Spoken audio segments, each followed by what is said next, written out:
À la fin d'octobre, par une saison belle encore, j'ai passé dans ma calèche avec une dame.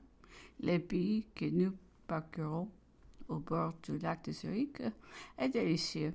Et comme l'émotion qui cause une belle nature, c'est toujours mêlé à ce que j'éprouve. J'ai goûté pendant ce voyage le calme d'une douce mélancolie.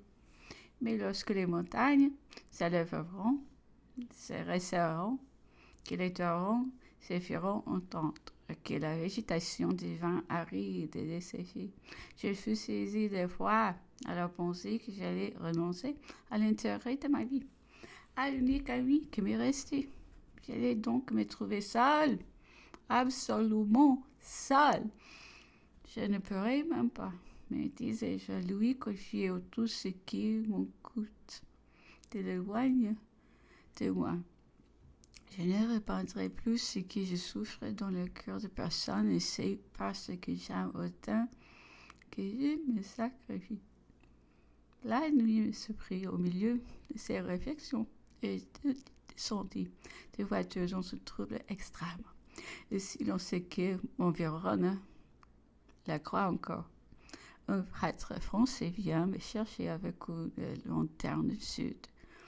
Avant de me conduire dans les bâtiments préférés pour moi à élever, il veut me montrer l'église et la Vierge miraculeuse qui attire, ici loin, les inconnus, les objets de la vénération même du petit nombre d'hommes sont toujours respectables.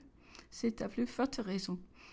Dans un lieu, témoins sont toutes longtemps avant nous d'un même combat, de même douleur, des mêmes sacrifices. Tout me pénétrait d'une sainte frayeur donnée, des gens caractère imposants et sacrés à l'arrêt auquel j'allais me soumettre. Le lendemain, j'ai parcouru sans crainte au pied du tribunal que j'étais venu chercher.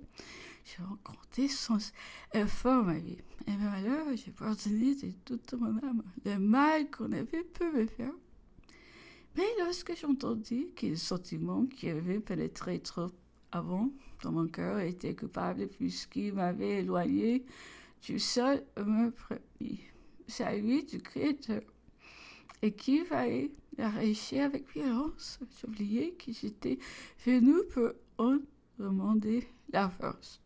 Les sanglots m'étoufferont et je me trouvais mal. Le bon père, tout ému, s'éloigna pour attendre que le sacrifice vint de ma volonté seule. Il avait raison, après avoir beaucoup pleuré. Je sentis renaître mon courage et j'ai promis à Dieu de n'aimer trop que lui et de chercher en lui seul mes consolations.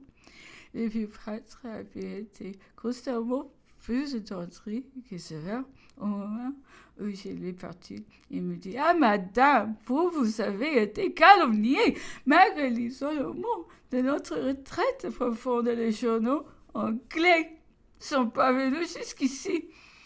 Ils ont affirmé sur vous des choses dont je prends à connaître la fausseté. Permettez-moi, si je trouve l'occasion de démentir des faits aussi injurieux, les étrangers visitant souvent notre demeure, j'aurai du bonheur à réparer une injustice que j'ai commettée moi-même et volontairement. Il ne montrait pas dans l'idée que des journaux ont inventé de tels mensonges. Mon père lui répondis-je, tout en vous laissant libre de dire ce que vous voudrez sur moi. Je sais qu'on ne vous croira pas. Dans des temps de passion comme celui où nous vivons, peu importe la vérité.